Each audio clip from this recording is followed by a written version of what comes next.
All right, guys. So Baby Metal's doing their Europe tour, and how's it going? Well, it's going well. I, of course, haven't been there. I can't tell you firsthand, but I can tell you based on reviews, reporting on the reviews, it is going well, very well. By the way, I still haven't ordered my tickets. I've been trying to. That's a rant. That's a rant video. I think everyone that supports this channel can get behind. Okay. All right, but this is a review and perspective of a relatively new fan. And shout out to the subreddit. I enjoy hanging out there. Um, I'll pay attention. I kind of look at things. Uh, Pika Priest is the name of the poster here. Thank you so much. Thank you so much for the review. So this review though. They're reviewing the fan camp. So it's like I don't know if they were there. Let's see. So as some know, I showed up here not too long ago. I really did not get into Baby Metal until late 2019 or so, though I knew that there were a few years prior because I knew them a few years prior because of a WWE and them going viral before that. One of the post Yui era Kitsune. For most of my time, I have waited for a live show to come through because I missed the one, I missed the last one, and have survived on live videos throughout the last 4 years. There is a very deep appreciation for the golden age of Baby Metal, the original unit from 2010 to 2017. And nearly all of my favorite videos and clips come from that era, barring a few. I have always regretted not jumping into Baby Metal sooner than I did because I missed out big time. I had always known I would never have a chance to capture the same thing. Uh, uh, I had always known I would never have a chance to capture the same feeling most of you all longer term folks did until today. Until today. Watching the 43-minute video last night clicked something inside of me. I think I understand why a lot of you. So yeah, he's just reviewing the fan cam footage. So this guy was moved just by the fan cam footage, which I've seen. You can't react to it. I mean, not on YouTube. That's a risk. That's a risk right there. I'm not playing that. I'm not playing with that. Some other Bosby channels may, or maybe put some watermarks on it, whatever.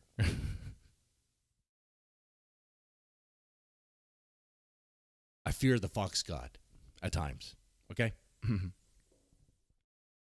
Anyway, he says, but maybe for a different reason. Maybe the same reason I do not know, having only really known the Avenger era up until now. I developed quite the attachment to Momoko because she brought a real sense of joy to the group. Being just a little temp worker, but trying so hard to fill roles she never really could. She did, didn't she? She was promoted. She was promoted from temp to full time. Anyway, that's what I was adding there. Then she started out. Okay, when she started out, she was shaky, made errors, goofed, couldn't keep up with Moa, and looked the part of stand-in, but never. But over the last couple of years, during their sealing, she clearly worked hard on herself and leveled up, massively so. She was never bad, of course not, but she lacked the 10% that Yui or even Riho had. I notice on the fan cams of and Pia that she has changed tremendously. Her presentation, confidence, mannerisms, and precision, she is in there now. And honestly, it seems like she always has been there. Just fits. The lead show cemented that for many reasons, not the least of which is now having her voice restoring a lot of things that have been missing for 6 years. That's right, we have a third voice now, and that helps in the backing. That helps on the backing track, so it adds more power to that. The entire overhaul of the group appearance, set design, costume, and the way Sue acts on stage has also caught my attention. But I will get into that more as we go through the 8 songs. Baby Metal Death. This is the biggest one. Most would probably agree. Just the return of this track from the grave changed the game, no longer avoiding it because it once again states how they are who they are, and it serves as the classic introduction to whoever is hearing it for the first time.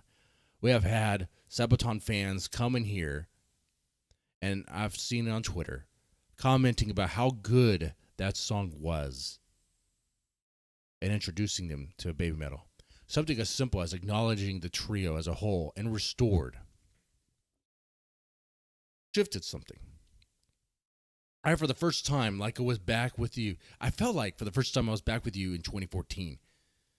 I actually thought to myself, oh, this is what they meant. This is what they meant. It's not the same. I get it now. Distortion. This song has always been a bit of a wild card for me.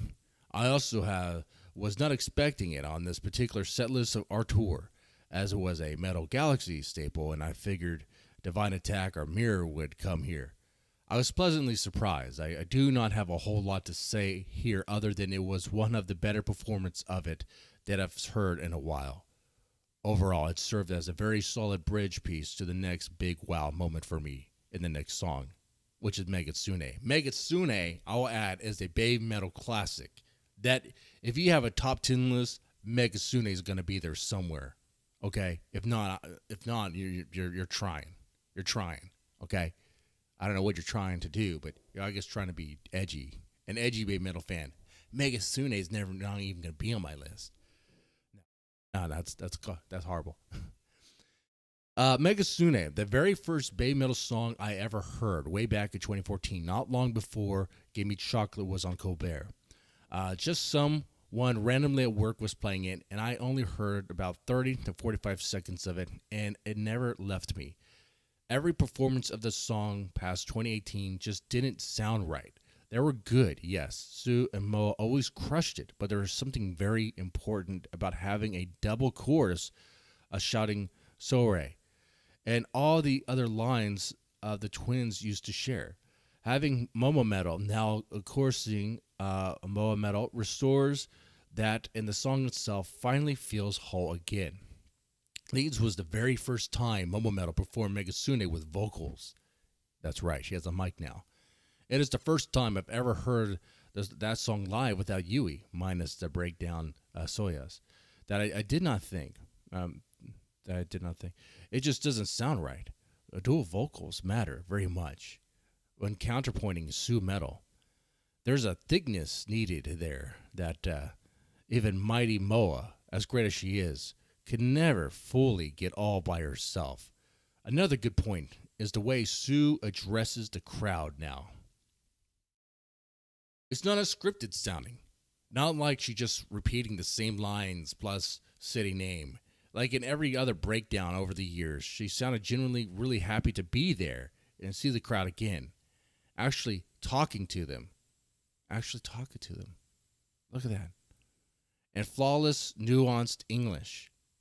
Anthony Barone pulling that mid-breakdown drum solo bit added even more specialness to the moment.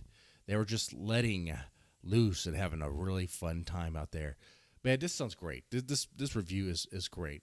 I'm liking this. Well, yeah, because it's saying good stuff, but also because like he's a new fan and he's understanding it and he's expressing. I like this stuff. a lot. Papa Ya, eternal crowd pleaser. Man, I love Papa Ya. Papa Ya is a good festival song. That is pure fun. The girls just have a solid blast. The commies taking some guitar liberties here late on. Oh, you know what? Maybe I need to check out this fan cam all the way through and through. Because I'm kind of curious with the guitar liberties that they took on. But it was glorious hearing the loud applause of the whole arena right after the song finished. Metalism. Oh, that is a great song. Metalism. Just keeping that Papa Ya mood going, but make it unhinged. The choreo for this song is absolutely insane. I still swear that Sue is laughing while she's singing the zoom parts because it's just the mood. It feels of the song. Completely unserious, crazy, and so incredibly unique that you cannot help but notice it. It's there. Catchy, too.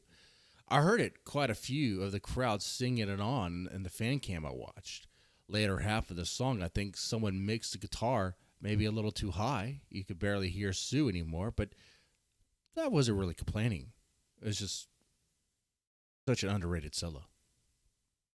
So, what do you guys think of this so far? What do you guys think of this? Huh? You like it? You agree with these breakdowns? You agree with these reviews? These reactions? I don't have any objection. I don't have any objection right now. I'm good. Monochrome, flat out. This song is just beautiful. The best song on the other one by a country mile. Now, some may disagree with that, and that's fine. That's going to happen. I do think Monochrome is a really good song. I like the tone in that guitar. I love, man, that melody is so catchy. You can whistle it. You whistle it, man. You hum it. You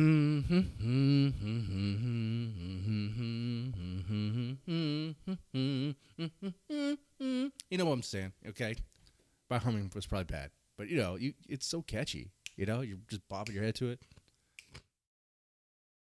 It has like the catchiness of like Brand New Day. It's very infectious. Um, some people may not like it because it is too catchy. Okay, they might they don't want it to infect them.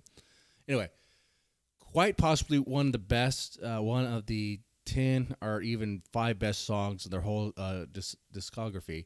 Sue takes a lot of vocal risks in the live performance of this song, I have noticed. She hits notes that are slightly higher than the studio recording, hitting some brief falsettos even. And the humming part shows have controlled her throat is what she's not using her mouth to form sounds. The later moment, oh, sorry, the later moment, the lights moment will never stop being amazing. And maybe she said it's beautiful was just another one of those in the moment of things that just really showed how much of her stage persona has started to evolve and change. She even asked the crowd to help her bring light to this dark world, embracing her own lore on stage. That's new. She's acting a lot more like a classic frontwoman than a practiced choreographed machine. Well, that's good. That's good. I think Sue wants that. Obviously, I think put some more personality in Baby Metal. Let Sue's personality come out of it. That's good. Her personality is showing. I love every bit of it. There are a few nuances throughout the entire show I could touch on with her, from body language to expressions to even the way she was tapping her feet and bobbing her head to the music. Sounds good. Sounds amazing. This guy is not that bad of a writer either. I mean, I don't know how many, if he had to edit this down. I mean, it's reading just right. Give Me Chocolate. They play Give Me Chocolate. This is where I knew for a fact that everything is as it should be now. The moment Momo Metal yelled out Dokyeon, everything hit for me in that instant. One of my biggest gripes with Give Me Chocolate over the years, much like Megatsune, but more pronounced, was how bad the song sounded with just one person doing both parts. It's meant for 2 different vocals going back and forth.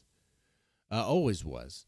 I actually posted somewhere, I think Twitter, that the fan cam originally came out late last night. Hello, 26-year-old friend, is exactly how I feel. So do you guys share this? Do you hear it now when Momoko is singing? Now that she has been promoted to full time, now she could sing. The songs that do require the dual voices, the dual backing voices, are going to sound better. And Road to Resistance. I do not have much to say about the song itself. The classic closer, the big anthem. Let's get the crowd into it. It always works. It is what happened after during the outro that struck me here the hardest. It hit a new feeling. Not only was it amazing to hear the 2 voices answering Baby Metal to "We Are," but the way Sue addressed the crowd, hyping up Sabaton, giving a very genuine thanks. Oh man, that's a great send-off. Road to Resistance is a great send-off to Sabaton. I can't think of a better song from the Baby Metal library to play to set up for Sabaton. Okay? Now, some of you guys would probably say Sabaton needs to set up and send off to Baby Metal. Hey, we can have, I would agree with you on that fight. You're preaching to the choir here, okay? But Baby Metal goes first. What song are they going to play that properly sent off to Sabaton? it is 100% going to be Road of Resistance. What else could it be? What else would it be?